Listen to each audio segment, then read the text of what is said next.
जी जी, मेरा पहला प्रश्न तो आपसे यही है कि सोशल प्रॉब्लम्स पर जब हम बात करते हैं तो इलिटरेसी, चाइल्ड मैरिज, ये इश्यूज होते हैं।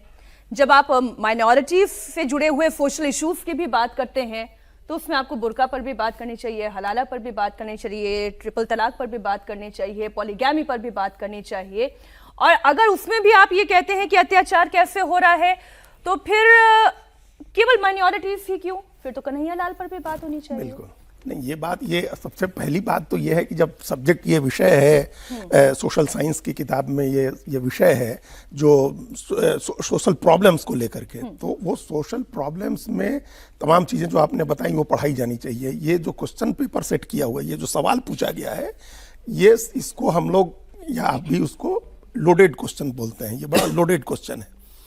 ये क्वेश्चन ईमानदारी से या ऑब्जेक्टिव तरीके से नहीं सेलेक्ट किया गया है। अगर ऑब्जेक्टिव तरीके से या ईमानदारी से क्वेश्चन सेलेक्ट किया जाता अब तो इस तरह के सवाल नहीं होते। फिर वो सोशल प्रॉब्लम्स को जो के ब्रॉडर पर्सपेक्टिव में एक सोशल प्रॉब्लम्स के सवाल पूछे जाते, माइनॉरिटी को लेकर के भी जो सोशल प्रॉब्लम्स है उनको लेकर के। समस्या सिर्फ सवाल से नहीं है। सवाल में तो आपने देख लिया कि नाम वीरेंद्र बालाजी का आ गया कि वीरेंद्र बालाजी ने सेट किया, तो ये तो बड़ी निर्दोष इनोसेंट सी बात हो जाएगी कि भाई वो तो हिंदू ही प्रोफेसर थे जिन्होंने ये सवाल तय किया था, उसमें क्या इसमें हिंदू मुस्लिम बाइनरी कैसे बना रहे हैं, ये सवाल तो हो जाएगा ना भाई कि हिंदू प्रोफेसर ने सेट किया है। लेकिन हमको लगता है बड़ी समस्या ये है जो पढ़ाया जा रहा है उसमें पढ़ाया इसी पर्सपेक्टिव से गया होगा। हम लोग चैप्टर पूरा नहीं देख पा रहे हैं अभी, लेकिन पढ़ाया इसी पर्सपेक्टिव से गया होगा और ये एक बड़े नैरेटिव कंस्ट्रक्ट करने का एक पार्ट है। एक नैरेटिव कंस्ट्रक्ट किया जाता है, पूरे हिंदुस्तान में किया जा रहा है सोशल मीडिया के जरिए, इस तरह के इंस्टीट्यूशंस के जरिए। अब ये हमको जामिया में ऐसा हो रहा है, ये देख के बड़ी हैरानी हो रही है।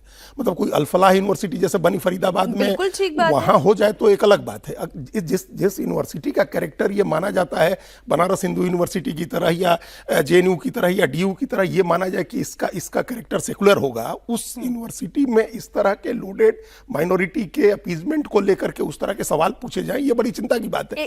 पढ़ाया जाना, उसमें इस एंगल से पढ़ाया जाना ही अपने आप में बड़ी चिंता की बात है। मैंने कहा कि ये सोशल इशू नहीं दिखाई दे रहा है इसमें, मुझे इसमें कोई मंशा अलग दिखाई दे रही है। देखिए, अब ये तो बुद्धिमता है, किसी पत्रकार ने या उसने पकड़ लिया, ये पहली बार नहीं है। ये हम लोगों ने पढ़ाई की है। अरे देखो, पूरे भारत की एकेडमी में ये जो आप सुन रहे हो ना कि हर घर से हिडमा निकलेगा, नरेंद्र मोदी को मार दिया जाए, मर जा मोदी, या देश तेरे टुकड़े होंगे, ये सब कहां से इसी एकेडमिक के माइंड से पैदा हुआ है।